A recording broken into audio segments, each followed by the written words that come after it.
Nous prenons nos Bibles, nous sommes dans le livre de Philippiens. Nous sommes dans le livre de Philippiens, chapitre 4. Nous allons lire le verset 4 au verset 6. Philippiens, chapitre 4, le 4e au 6e verset. La Bible déclare: réjouissez-vous toujours dans le Seigneur. Je le répète, réjouissez-vous. Que votre douceur soit connue de tous les hommes. Le Seigneur est proche. Ne vous inquiétez de rien, mais en toutes choses, faites connaître vos besoins à Dieu par des prières et des supplications avec des actions de grâce. Amen. Amen. Alors pendant que tu reprends ta place, tu vas acclamer très fort le Seigneur. Il est notre Dieu. C'est lui qui nous a convoqués ce soir. Bien, j'aimerais te saluer dans le nom de Jésus. Non, je te salue dans le nom de Jésus. Que Dieu te bénisse. Mais j'ai rencontré, c'est une grâce. Se voir, c'est grâce.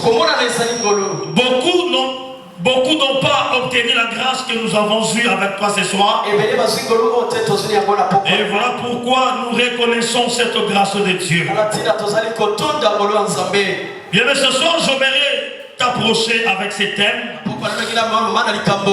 Ne t'inquiète de rien.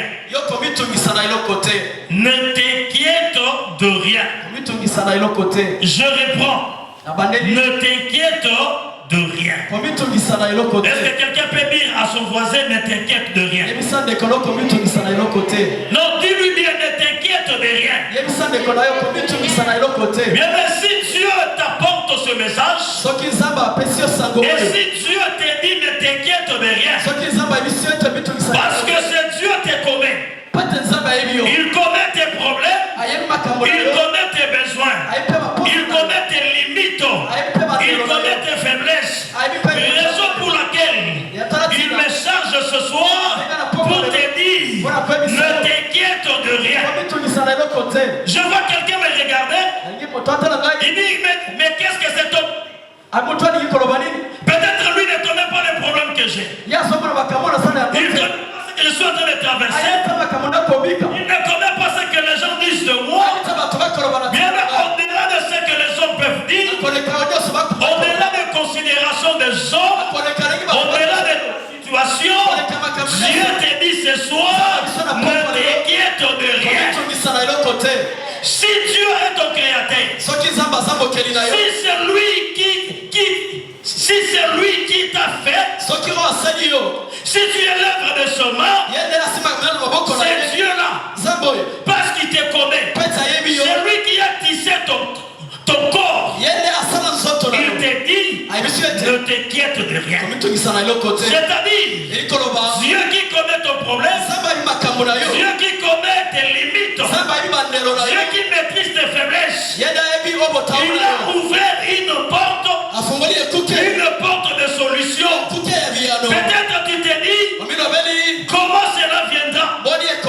Par où la solution sortira? Parce que quand je regarde, je vois personne. Quand je regarde, je ne vois pas par où le secours viendra. Je voudrais te dire: le secours de Dieu, Dieu n'a pas besoin que tu te poses des questions. Comment cela va se faire? Qui viendra? Dieu a la possibilité de prendre une personne. Dieu a la possibilité de susciter quelqu'un pour rencontrer tes besoins. Je prie ce soir pour que Dieu rencontre tes besoins, pour que Dieu réponde à ta prière, pour que Dieu te fasse du bien et que tu sors avec un témoignage. Raison pour laquelle je te dis, Dieu te dit: ne t'inquiète de rien. Mais nous sommes pendant de périodes de fête. Le parents savent comment ils sont pourchassés, comment les enfants dérangent, parce que c'est la période de festivité. Et beaucoup de parents pendant ce moment ont des problèmes, ont des inquiétudes. Comment les fêtes vont se passer? Comment les fêtes vont se dérouler? Je te dis, nous avons un Dieu capable. Nous avons un Dieu de possibilités. Tu peux manquer aujourd'hui, tu peux manquer maintenant, mais je te dis que Dieu peut te surprendre. Même à 20 heures, Dieu peut te surprendre. Il peut disposer quelqu'un pour te rencontrer et t'enchaîner ta soif. Je prie ce soir que le Seigneur déverse sa grâce sur toi. Alléluia. Ne t'inquiète pas. Ne t'inquiète de rien. Parce que Dieu connaît. Il te connaît. Il connaît ta famille. Il connaît tes enfants. Et Dieu se dispose à te répondre. Alléluia. Ne t'inquiète de rien. J'aime ce livre de la Bible. Le livre de Philippiens. Où Dieu insiste. Ce texte commence bien. Ce texte commence par réjouissez-vous toujours dans le Seigneur. Je le répète, réjouissez-vous. Je dis à quelqu'un, réjouis-toi. Réjouis-toi. Même si tu n'as pas encore vu, même si rien n'est passé devant toi, c'est ça que je te dis, c'est que tu attends de Dieu. La réponse que tu attends de Dieu, cette solution-là, je te dis, commence déjà à te réjouir. Commence à te réjouir. Je répète encore, réjouis-toi dans le Seigneur. Quand le Seigneur s'est décidé de te faire du bien. Alléluia. De te faire du bien. L'Éternel s'est décidé de te bénir. Alléluia. Mais parce que nous parlons des inquiétudes. Mais c'est quoi l'inquiétude? L'inquiétude, c'est l'état pénible quand une personne qui attend un événement, une situation, mais il constate que cette situation qu'il attend est incertaine. Mais parce que la situation est incertaine, cela va créer la paix. Ça crée la paix à la personne. Et la personne commence à l'inquiétude te fait miroiter tes limites. L'inquiétude te fait miroiter tes faiblesses, ton incapacité. L'inquiétude vient te montrer que devant ce que tu attends là, mais toi tu es limité, tu ne peux rien faire. Parce que cela te montre cette limite, tu commences à beaucoup penser. Tu commences à beaucoup penser. Pourquoi? Pour d'autres, peut-être le futur est incertain. Quand il se regarde, il regarde son âge, il regarde sa condition, il voit que le futur est flou, le futur est incertain. La personne commence à développer l'inquiétude. Alléluia. Tu attends quelque chose qui n'arrive pas. Tu ne sais pas quand est-ce que la chose va arriver. Tu as multiplié des systèmes. Tu as multiplié des formules. Mais tu sens que rien ne bouge. Rien n'avance. Il y a des gens qui ont serré. Des gens qui ont gêné. Les gens ont donné des offrandes. Mais vous vous rendez compte que rien ne va. Rien ne marche. Et par rapport à cette incertitude, la personne commence à à développer les inquiétudes. Les inquiétudes. Les inquiétudes. Alléluia. Alléluia. Alléluia. Alléluia. Oh, je vais dire à quelqu'un. Toi qui as un projet. Vous avez un programme. Toi qui attends l'accomplissement d'une promesse. Mais tu sens que les choses commencent à changer. Le projet est en train de partir à bon train. Tout était clair. Il y avait de l'espoir. Mais après un moment, tu comprends que tout est dénaturé. Tu ne comprends plus, mais comment va mon projet? Est-ce que cela va se réaliser? Quand tu commences à regarder les indicateurs, tu dis ça, ça devient compliqué. Il y a un projet, une situation qui commence à se dénaturer. Dieu me charge ce soir de te dire, il connaît tes besoins. Il a aussi un projet avec toi. De la même façon que toi tu as un projet, Dieu aussi a un projet avec toi. Raison pour laquelle il te dit, même si les circonstances sont contraires à la promesse de Dieu, Dieu me charge de te dire, ne t'inquiète pas, ne t'inquiète de rien. Dieu connaît tes projets, lui-même a déjà un projet avec toi. Le Seigneur va accomplir.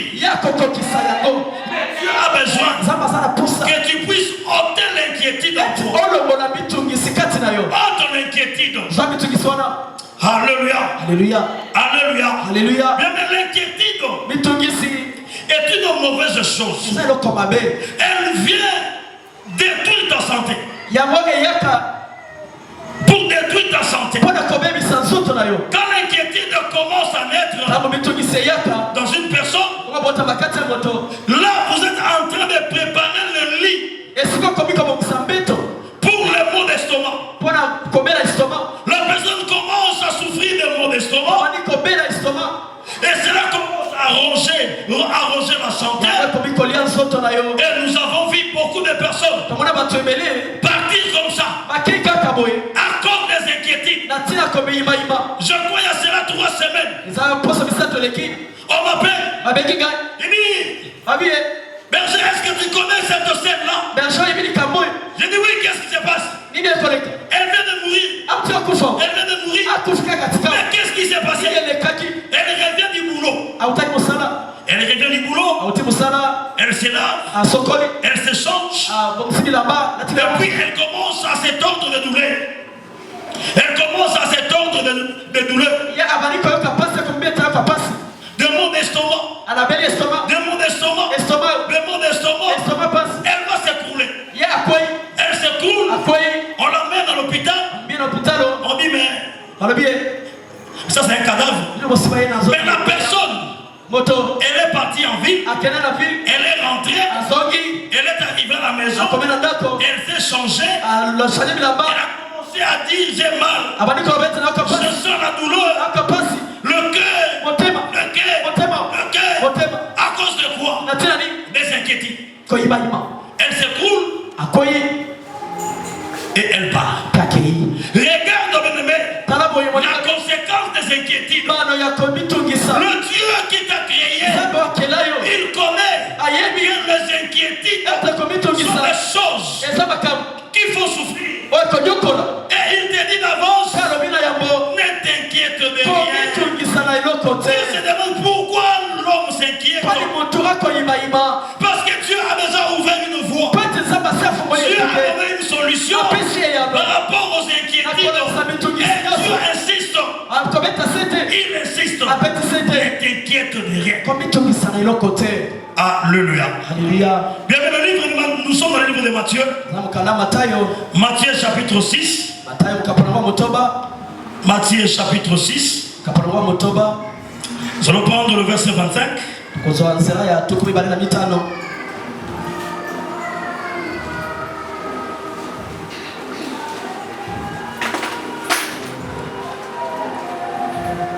Matthieu chapitre 6, le verset 25. Matthieu chapitre 6, le verset 25. Le livre de Matthieu est en train de décrire quelles sont les substances de l'inquiétude. Qu'est-ce qui amène à l'inquiétude?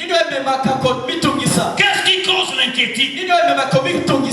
Le livre de Matthieu chapitre 6, le verset 25 dit: c'est pourquoi je dis, ne vous inquiétez pas pour votre vie, de ce que vous mangerez, ni pour votre corps, de quoi vous serez vêtus.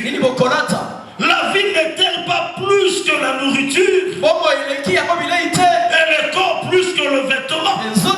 Voilà, on nous décrit les choses qui nous amènent à l'inquiétude. L'inquiétude tourne autour de ces choses. Alléluia. Alléluia. On dit, ne vous inquiétez pas pour votre vie, de ce que vous mangez. La première des choses, le manger. Deuxième chose, les habits. Les habits. Mais je voudrais dire à quelqu'un que l'homme qui cherche à prendre soin de sa vie a besoin de ces deux choses. Mais Dieu a besoin que ces deux choses ne soient pas une occasion pour toi pour que tu vives les inquiétudes dans ta vie. Il dit, est-ce que la vie ne vaut pas que la nourriture? Est-ce que les corps ne vaut-il pas que les habits? Bien de la vie que tu as, c'est déjà un don que Dieu t'a donné. Quoi de plus précieux que Dieu peut te donner que la vie? La vie est une bénédiction la plus précieuse. Parce que la Bible déclare, un chien vivant vaut mieux qu'un lion mort. En d'autres termes, un pauvre qui vit vaut mieux qu'un riche qui vient de mourir. Parce que le pauvre qui vit encore à tout moment, sa condition, sa vie peut changer. Alléluia. Alléluia. Alléluia. Alléluia. Alléluia. Alléluia. Le pauvre, sa condition peut changer. Mais je vais dire à quelqu'un, tu peux manquer quoi manger aujourd'hui? Tu peux manquer quoi t'habiller? Tu peux manquer une adresse. Mais si tu as la promesse de Dieu, ta vie peut changer à tout moment. J'ai toujours dit, bébé, tu peux dormir pauvre et te réveiller riche. Tu peux dormir sommeil et te réveiller travailler. Tu peux te réveiller même vide. Dieu te remplit de richesses. Je dis à quelqu'un, tant que tu as l'air dans tes poumons, tant que la vie est encore là, tant que la mort n'est pas encore passée, ta vie peut changer à tout moment. Alléluia. Ta vie peut changer à tout moment. Mais moi je ne crois pas.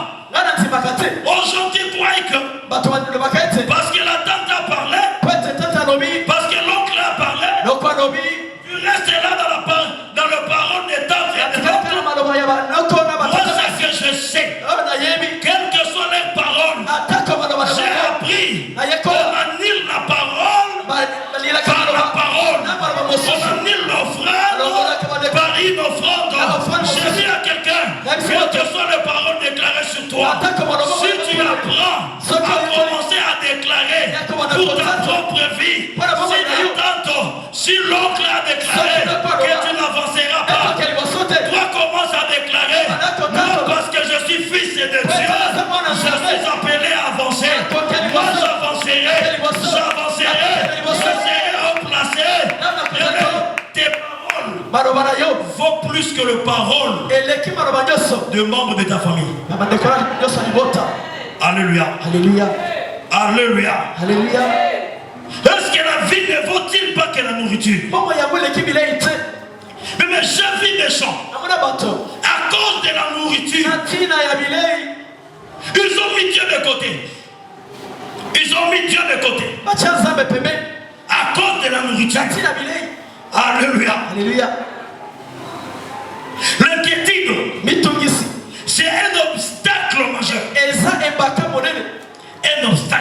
étrangère.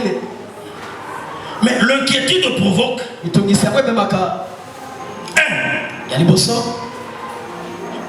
le surplace. Le surplace. L'homme ne sait plus avancer. Quand une personne commence à développer les inquiétudes, il ne sait plus avancer. Pourquoi? Parce que l'inquiétude le fait miroiter ses faiblesses, ses limites. L'inquiétude te dit, papa, il est wapi? Kutu makambo sala oyo oyebi ataska obandate. Yo amobike ozo bal. Mais est-ce que vous êtes ozo na musalate? Nana kopesa yombo. Na famille na bino yo kutu miyebi malam. Est-ce que la famille na bino tali bien? Nana mokuto akamtelo ata $20. Mais parce que l'inquiétude commence à parler, tu ne sais plus avancer. Tu ne sais plus avancer. Et ce soir, si les inquiétudes sont empêchées d'avancer, pendant que je parle ici, aux inquiétudes qui rongent ton cœur, je déclare ce soir, au-delà des inquiétudes, Dieu t'appelle à avancer. Avance, bien-aimé. Ne reste pas stationné dans l'arène de la déception, dans l'arène de soucis, dans l'arène de mimi. Ah, ce qui papa Zaraki. Même si papa était là. Alléluia. Alléluia. Même si papa était là. Nous avons un père responsable. Nous avons un père qui est au-delà des pères biologiques. Il s'appelle Jésus. Alléluia. Enfin, j'ai vu des gens sans père. Aujourd'hui, ils ont un nom dans ce pays. Alléluia. Alléluia. Alléluia. Il y a un pasteur qui me disait, il est berger. Moi ici, tel que tu me vois ici, les Olivier Kamitatu, ils sont des amis. Et leur père ont fait un nom dans ce pays. Jean-Pierre Bemba. Ils ont, leurs pères ont passé ce pays. On les connaît. Jean Bemba. Ils commencent à me citer. Et puis nous ici, j'ai quitté à Mwenga. Dieu m'a pris à Mwenga. Il m'emmène à Lubumbashi. Il m'emmène à Kinshasa. Ministre de l'éducation. Mon père n'est pas connu. Ma mère n'est pas connue. Dieu m'a tracé un chemin.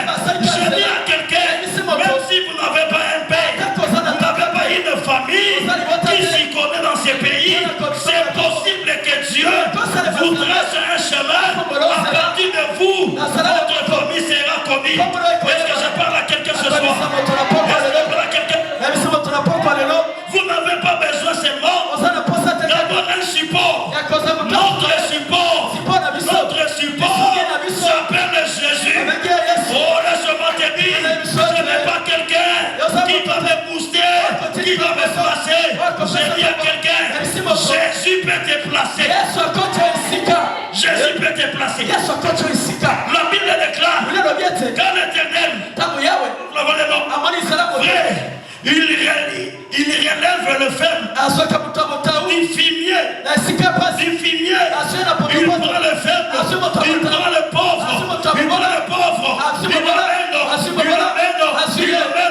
Il le fait asseoir avec les grands. Oh, j'ai dit à quelqu'un, l'Éternel peut te prendre dans tes faiblesses. Il te fait asseoir avec les grands.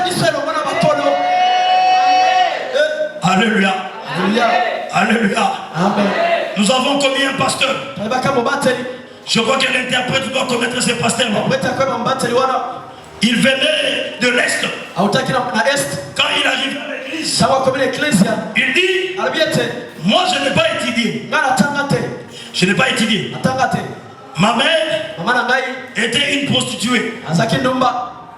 Tous les hommes qui venaient chez nous, on devait appeler papa.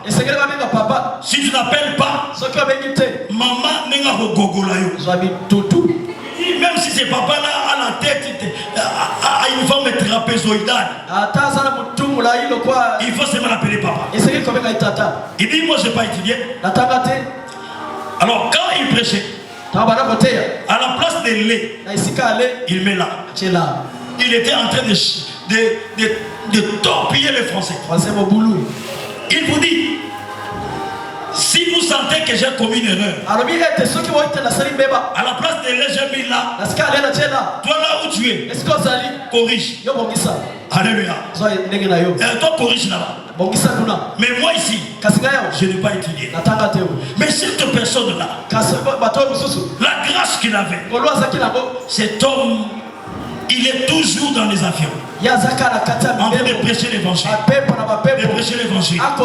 J'ai compris que Dieu peut prendre un enfant d'une prostituée, le ramener à un niveau où le monde constate la main de Dieu. Alléluia. L'inquiétude ne te permet pas d'avancer, de faire du surplace. L'inquiétude annule la confiance que tu as à ton Dieu. Quand tu commences à développer les inquiétudes, tu perds la confiance en Dieu. Quand quelqu'un perd la confiance en Dieu, la personne n'a plus foi en Dieu. Or la Bible déclare, le juste vivra par la foi. Mais sans la foi, il est impossible de sans la foi, il est impossible de recevoir la bénédiction de Dieu. Nous recevons par la foi. Sans la foi, c'est difficile de vivre la chrétienté. Alléluia. Alléluia. La foi, c'est un déclencheur. La foi te permet de recevoir ce qui est dans le visible. Dans le visible. Alléluia. Oh, alléluia. Bouge un peu. Bouge un peu ta main. Qui peut m'expliquer? Pendant que je suis ici, je peux prendre mon téléphone. J'écris sur WhatsApp. À Papa Jean Mabengou. Papa Jean, bonsoir. Qui peut m'expliquer comment le message quitte de chez moi ici pour atteindre Papa Jean? Il n'y a pas de fil. Il n'y a rien. Mais comment, quand j'écris à Papa Jean, il reçoit là-bas et il me répond? C'est quel mécanisme? C'est quel mécanisme? Pareil avec la foi. Alléluia. Alléluia. La foi est une connexion qui te permet de recevoir le bien invisible dans l'invisible. La foi te permet à toucher ce qui est dans le visible et le ramener dans le physique. Alléluia. Alléluia. Mais l'inquiétude t'empêche de reconnaître la main de Dieu. L'inquiétude t'empêche à connaître la capacité et la puissance de Dieu. La puissance de Dieu. Mais à cause du manger, à cause des habits, à cause des difficultés, à cause des situations compliquées qui t'amènent à comprendre que tu es limité, que tu es sans force, que tu ne peux rien faire. Mais écoute ce que l'inquiétude peut faire. Nous sommes dans le livre d'Exode, chapitre 14, le verset 14. Cette histoire m'a beaucoup inspiré. Nous sommes pendant le moment où Dieu promet la délivrance aux enfants d'Israël. Et pendant ce moment, Pharaon va libérer les enfants d'Israël. Ils vont commencer la marche. Ils commencent à marcher. Ils commencent à marcher. Ils commencent à marcher. Mais pendant qu'ils marchaient là, la Bible déclare que Pharaon va se révéler son sommeil. Mais qu'est-ce que j'ai fait? Comment j'ai libéré ces personnes? Non. Ils ne peuvent pas partir. Mais ce que Pharaon savait, la route que les enfants d'Israël ont prise, c'est une route qui amène tout droit à la mer Rouge. Il le savait. Il s'est dit, je vais les rattraper. Il prend son armée. Il prend ses militaires. Il commence à venir. Il commence à pourchasser les enfants d'Israël. Les enfants d'Israël, pendant qu'il marchait, il se rend compte que devant eux, il y avait la mer Rouge. Ce qui était impossible. Derrière, il y a Pharaon qui est arrivé. Ils se sont dit, mais nous sommes pris en étau. Devant l'obstacle, quel que soit ce qu'on peut faire, on peut le fleuve, on peut tenter encore d'entrer. Mais la mer, non, ça c'est impossible. Et nous savons la force de Pharaon. Nous savons ses militaires. Nous savons ses chars. Cet homme de la manière dont il court vers nous. En tout cas, nous sommes finis. Nous sommes finis. Quelqu'un, quand tu penses que tu es fini, Dieu n'a pas encore dit son dernier mot. Quand tu penses que tu es fini, ce n'est pas encore fini. Au contraire, l'histoire commence avec Dieu. L'histoire commence avec Dieu. Oh, j'ai dit à quelqu'un, si tu penses que l'année est en train de s'achever, tu n'as encore rien vu. Oh, laisse-moi te dire, notre Dieu est fidèle. Il est derrière sa parole. Il nous a dit que cette année, c'est l'année de la moisson. Moi, je Dieu. Donc nous ne sommes pas arrivés. Le 31 décembre, à 23h59, c'est possible. Oh, c'est génial, c'est possible. Je disais c'est possible. C'est encore possible. Alléluia. Ils se sont dit, comment ça va se passer? La mer Rouge, nous ici, depuis qu'on était en Égypte, on nous a jamais appris à nager. On n'a même pas eu l'occasion de baigner dans une piscine. Maintenant nous sommes en face de la mer Rouge. Comment on va s'y prendre? Moïse, viens ici. Moïse, on t'avait bien dit. Moïse, laissez-nous là-bas.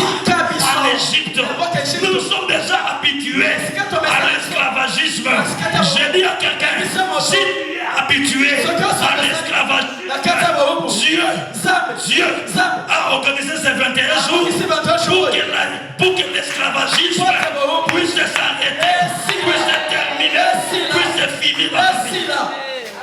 Moïse, tu devais nous laisser là-bas. Moïse comprend. Ça c'est vraiment, ces gens commencent à s'inquiéter de leur sort, de leurs problèmes. Ils commencent à s'inquiéter. Moïse, explique-nous. Bon, maintenant, dis-nous, quel est le plan que tu as mené? Quand Moïse a parlé là, quand il bégayait, Moïse parle. Explique-nous, parle. La mer rouge est devant. Pharaon est là.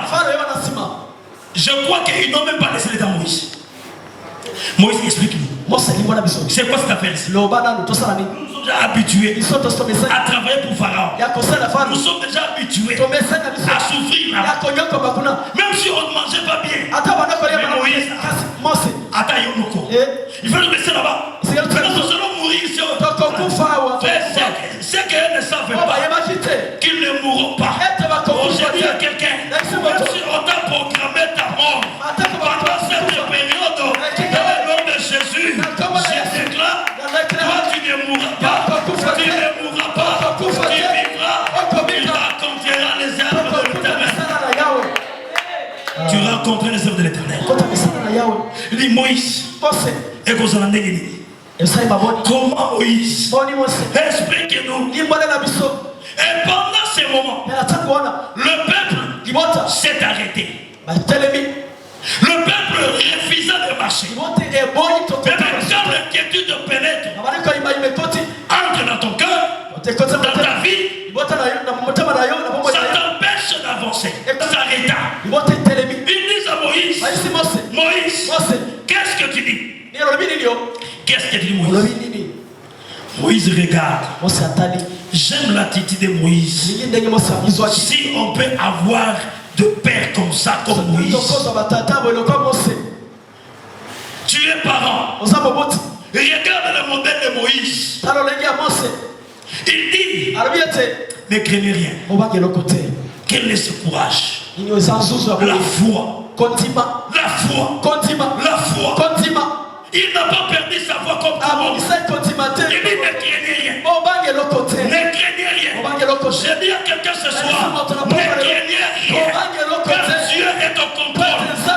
Dieu contrôle toutes choses. Ne craignez rien. Dans ta situation, quel que soit son état, quel que soit le temps que cela a fait, je dis ne craignez rien. Moïse dit ne craignez rien. Mais restez en place. Oh, ce que j'aime. Restez en place. Restez en place. Ne soyez pas éparpillés. Bien, mais quand l'inquiétude entre, l'homme devient éparpillé. N'est-ce pas comme il bouillé. On me garde à Maître Géry. Maître Géry, Namoni, il est sur le bengi, il est plein de ratés. Non, papa John m'a béni. Papa John m'a béni. Ah, m'a béni. Est-ce que maman Dorcas? L'homme devait éparpiller. L'homme devait éparpiller. Mais Moïse, l'homme de la foi, dit restez en place. Restez en place. Il dit parce que vous serez en place. Regardez la délivrance que l'Éternel va vous accorder.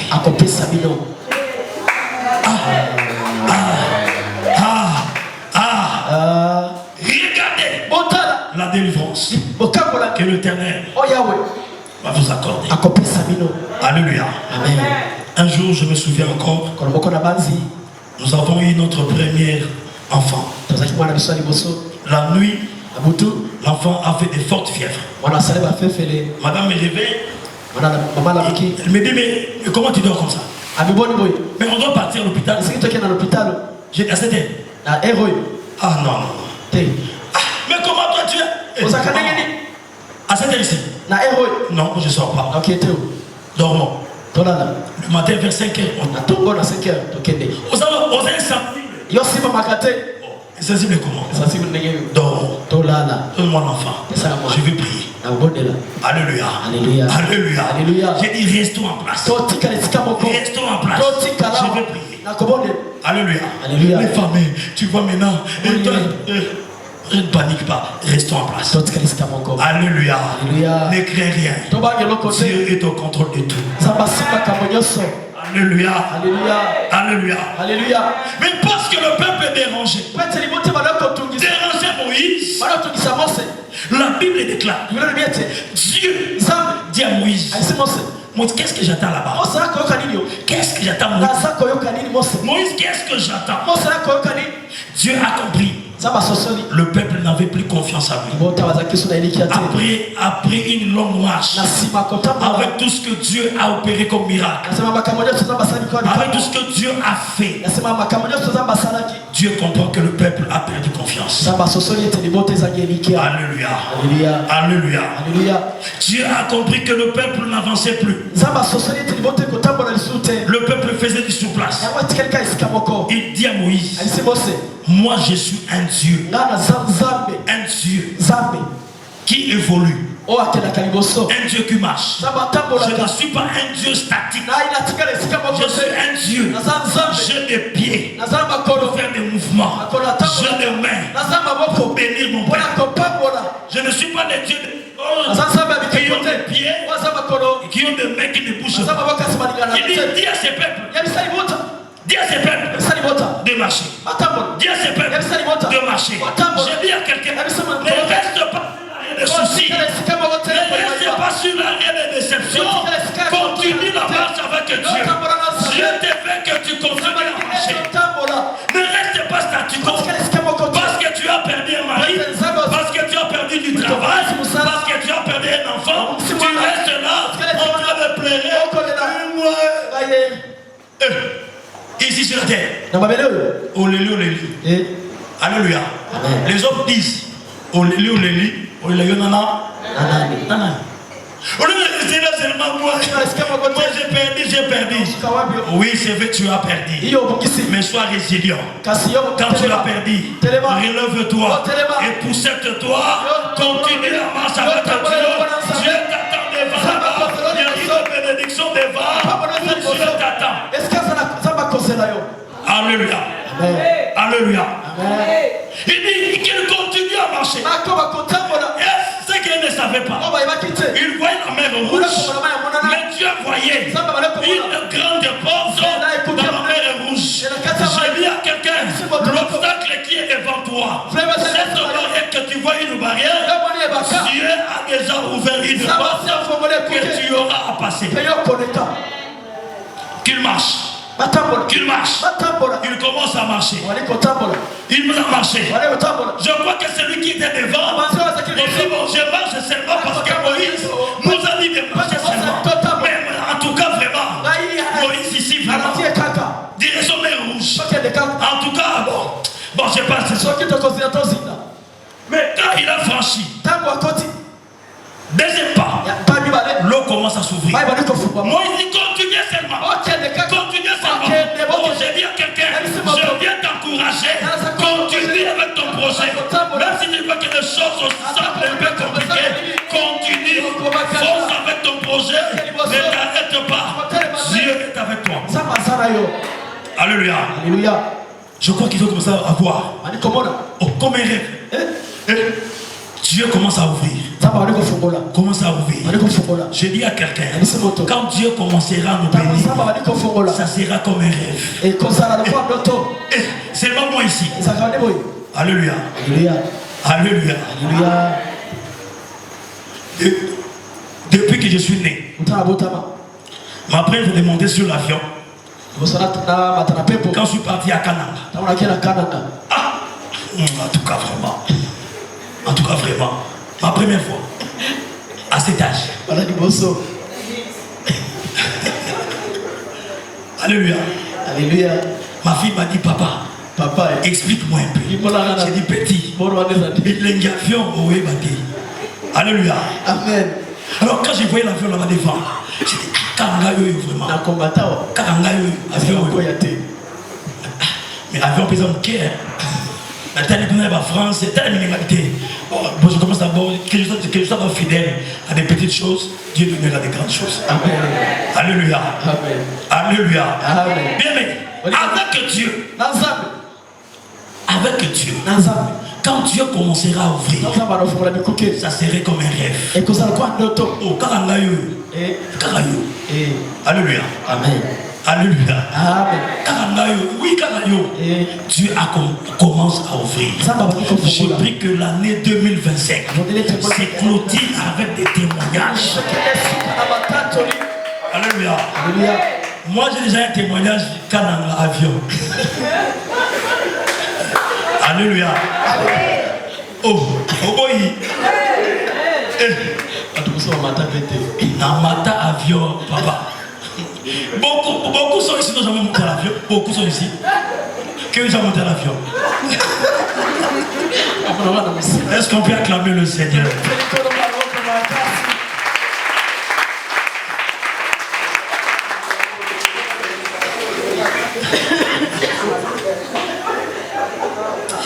Alléluia. Oh. Alléluia. Mais pour te dire, le temps arrive où Dieu va consoler nos cœurs. Oh, est-ce que quelqu'un peut dire Amen? Quelqu'un peut dire Amen? La Bible déclare déclare, réjouissez-vous toujours dans le Seigneur. Je répète, réjouissez-vous. Et j'aimerais dire à quelqu'un, les habits, la nourriture ne peut pas te procurer la joie. Mais la vraie joie, la vraie jouissance, c'est quand tu jouis dans le Seigneur. J'ai vu des gens avec des jeeps, mais il n'a pas la paix. Il n'est pas joyeux. J'ai vu des gens, quand vous ouvrez la garde-robe, vous voyez les habits. Alléluia. J'avais un oncle. Au cadre de son époque, quand vous allez chez lui, 3 garde-robes. Quand vous ouvrez, ce ne sont que des vestes. Des vestes, des vestes, souliers, plus de 80 souliers. J'ai dit, mais cet homme ici, alléluia. Mais laissez-moi ouvrir une parenthèse et on va chuter pour prier. Mais il y a des choses que nous avons regardées de loin hier.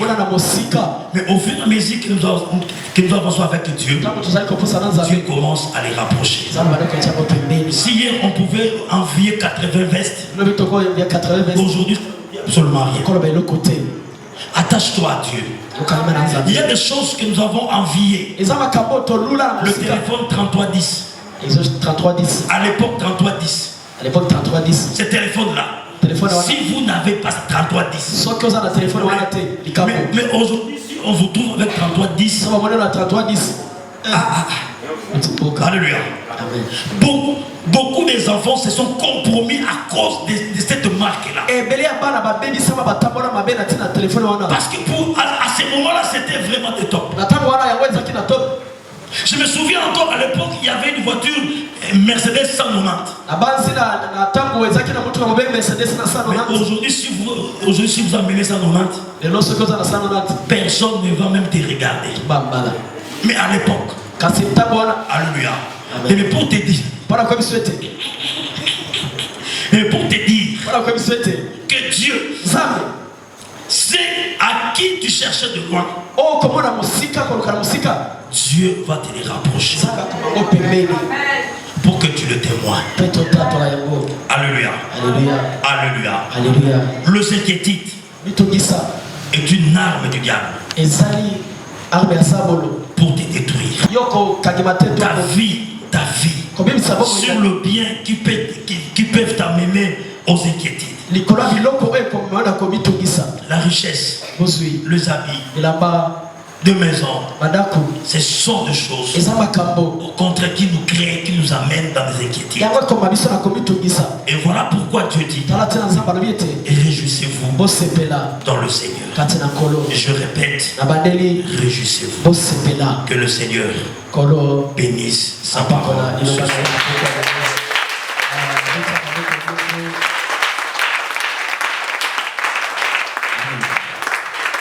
Alléluia. Alléluia. Et nous allons prier.